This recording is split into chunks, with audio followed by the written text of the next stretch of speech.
Shalom, friends. Every Torah portion is split up into aliyot, 7 sections. In our weekly Torah portion, Vayeshev, in the first 3 sections, we see the destruction of everything that has happened before over weeks and weeks and weeks of the Torah telling us what happened to Abraham and Sarah, how they went for themselves, to themselves on the holy divine mission, everything that has happened since then, to them, to their family, to Isaac and Rebekah, to Jacob and all the trials and tribulations that he went through with Rachel, with Leah, with his children. Weeks and weeks and weeks we've been reading about these people, reading about this family through 3 generations. And now we get to the 4th generation, the sons of Yaakov. And we see they turn on each other and they destroy everything that has come to pass until this point by turning on Joseph. They intend to kill him. Instead, they only, quote, throw him into a pit and sell him to be a slave. And he disappears from view. He disappears from the story, from the land, from the family, from the home. He is gone. He has no rights. He has no recourse. There is no chance, no hope he's going to be found. He is gone from the story, and we are at a loss to understand how the story can continue at all. And in fact, that's what happens. Everything I just said happens in the first 3 sections. The 4th section, the 4th aliyah of our Parsha Vayeshev begins with Yehudah, who is acknowledged and seen as one of the leaders of the brothers, of the sons of Yaakov. And what does Yehudah do? He goes down. He goes down, and the commentaries explain that he goes down in the estimation of his brothers because they say to him, you should have stopped us doing this. You should have stopped us doing what we did to Joseph, because we would have listened to you. And Yehudah, apparently seeing that now there's no hope, he goes down. He does something very interesting. He takes a wife from among the local Canaanite people, which is very interesting because we've seen in his own family, in previous generations, people travel enormous distances to avoid doing this. This is a massive taboo in his own family, and he knows it. His dad was one of the people who did that. His dad traveled an enormous distance to take a wife from the family, the related tribe, but not from the local Canaanite people. But Yehudah, knowing that that's part of his family story, knowing that's what happened to his father, he seems to be saying with this action in going down and doing this, that story's finished. That story is over. Anything that was special about this family, the divine mission that we were on, all those stories about Abraham and Sarah, and then Yitzchak and Rivka, all these things that we've inherited, it doesn't mean anything anymore. It is over. That's what it seems to be. And Yehudah, by his actions, in the beginning at least of the section dealing with him and what he does next, and by the actions of his children, his 2 sons, and Onan, it seems that he's right. It seems that the special divine mission, the story, anything that was special about this family and the people that they were becoming is finished. And then something shifts, something dramatic shifts, and it's a pivot which is pivotal to absolutely everything. And we are named after Yehudah. We are called Jews after the place Judea and after the tribe of Yehudah who mostly lived there. Most of us who call ourselves Jews today, those of us who did not choose to be Jewish or in recent generations converted into it, most of us are descendants of the tribe of Yehudah. We are members of the tribe of Yehudah. So he's not only a member of the family that we come from, but for many of us, he's literally both our namesake and our ancestor. And Yehudah does something astounding. In the midst of this very low, broken situation, he is being blamed by his brothers and probably his father, and probably blaming himself for the fact that the whole story, the whole mission has come to an end. His brother, Joseph, who he knows has been unfairly mistreated, is in the worst imaginable situation, God knows where. And Yehuda is holding all this. Yehuda nonetheless manages to make teshuvah, to return. And how he does it is just incredible. He digs himself further and further and further into a terrible situation, is what it seems to be happening.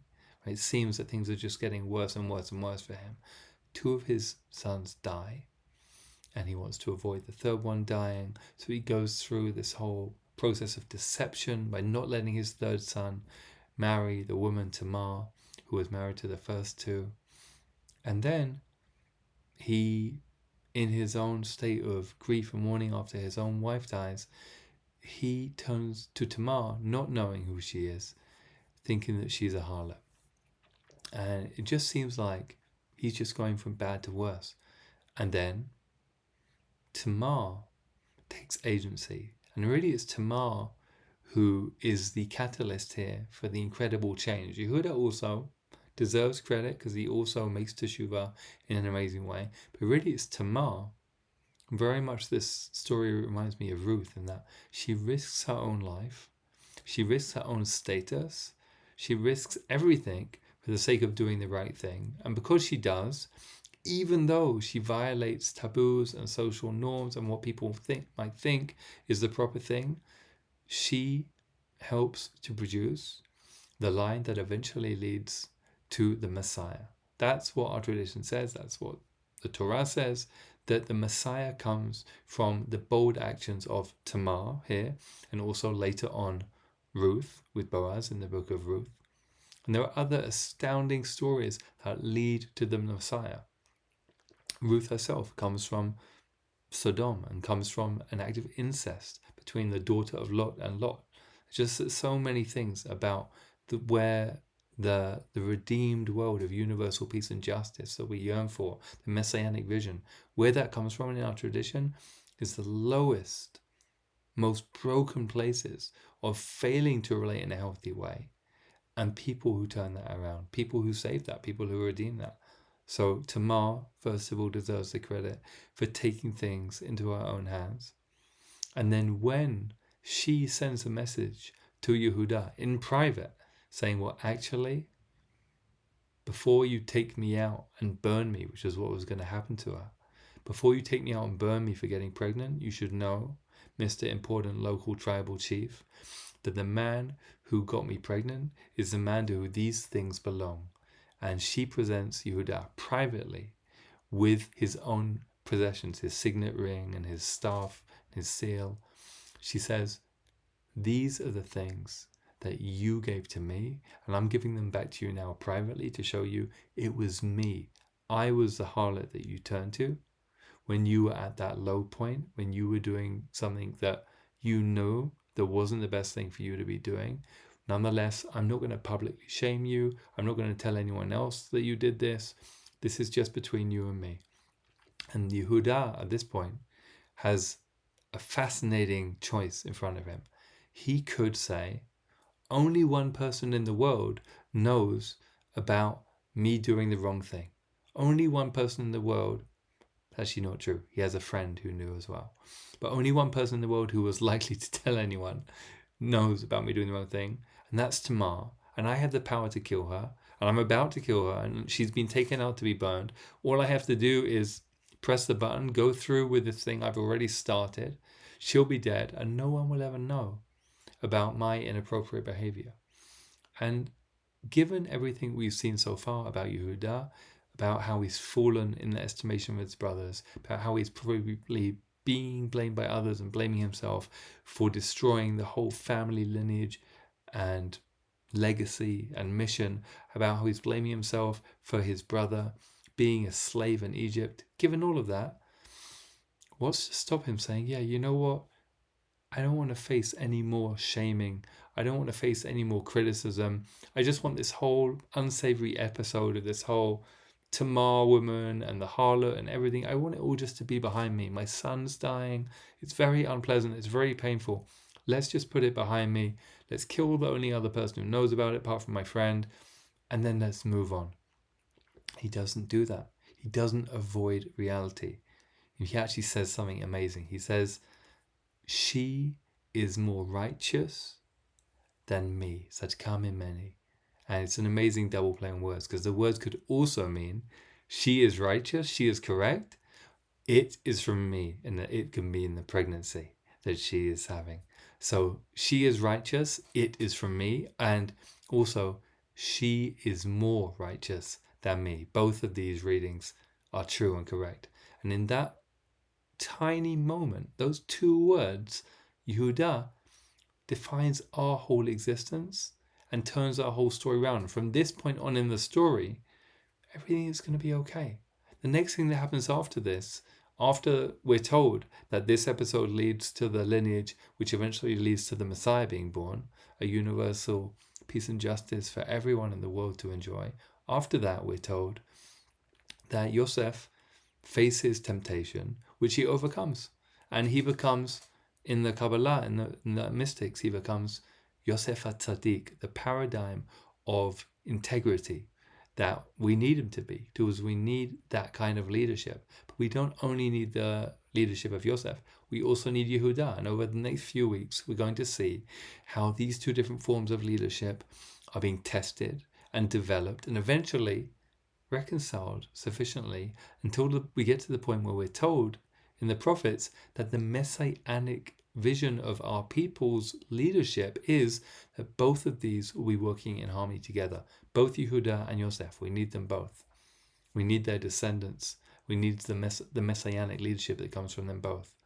But it was Yehuda, again with much credit to Tamar and everything she did and all the other people involved in creating that lineage, but Yehuda, in this pivotal moment, turned it all around by taking responsibility. And this part of the story is always read right next to Chanukah or very close to it. And the Midrash says something absolutely astounding about what's going on when we are in the midst of Yehuda's very difficult situation. The Midrash says, what's everybody doing while this is happening, while Yehuda is in this terrible place, in this terrible situation before he turns it all around? What's everyone doing? Well, the Midrash says the brothers are busy selling Joseph and with the aftermath of that, presumably feeling bad about it. And Reuven, the firstborn son of Yaakov, is feeling bad and mourning because he did something disrespectful to his father. And the father, Yaakov, Jacob, is mourning and grieving for his son Joseph, who he presumably apparently doesn't think he's ever going to see again. And Joseph is also grieving and mourning, missing his family, missing his father, and also remember he's a slave, so he doesn't have the freedom or the luxury to do anything about his situation. And Yehuda, well, Yehuda is in the funk. Until that moment where he turns it around, he's just in the funk. He doesn't have the self-control, the self-mastery to take control of the situation yet. That, thank God, he does develop. But the Midrash says, what about Hashem? What about the Blessed Holy One? Well, the Infinite One, the Midrash says. This is so beautiful, and this is how it connects to Chanukah and our whole existence as a people. The Infinite One was preparing the light of the Messiah. That's what the Midrash says. So everyone is fretting and worrying and mourning and feeling bad, feeling guilty, feeling ashamed, and saying, oh, woe is me, and oh, woe is us, and everything is lost, and everything is broken. And look, we've had generations leading up to this point. It's all for nothing. And everything is gone. And Hashem is preparing the light of the Messiah in that lowest place, just like in Sodom, and just like with the lineage of Ruth, and just like now with Tamar and Yehuda, the Messiah comes from those very broken places. That's where that light comes from. And our sages say that when we light our Chanukah lights, that is the light of hope and redemption for the world. It's also the light of creation and also the light of creativity. It's a light of hope for a better world, a world where we will have the consciousness that primal Adam and Eve did, where they experienced everything being one, looking from one side of the universe to the other. That's what the Messianic vision is. Everyone having a consciousness of oneness, of being truly in a place where we truly realize how everything is one. That is the light that's being prepared, and Tamar and Yehuda and these pivotal moments, they change the whole destiny of the world, and they teach us. And I look back through Jewish history. This is why I say this Parsha might be the most important one for Jewish identity and history and Jewish survival. Because how many times were Jews in a situation where things seem so utterly hopeless, where everything that had passed up to that point all seemed like it was for nothing? And how many times did we manage to turn it around by taking responsibility in those pivotal moments, by saying just those two words that were the right words to say at the time, by doing just that thing that was the right thing to do at the time? And the story continues in incredible ways towards the world that we are hoping for.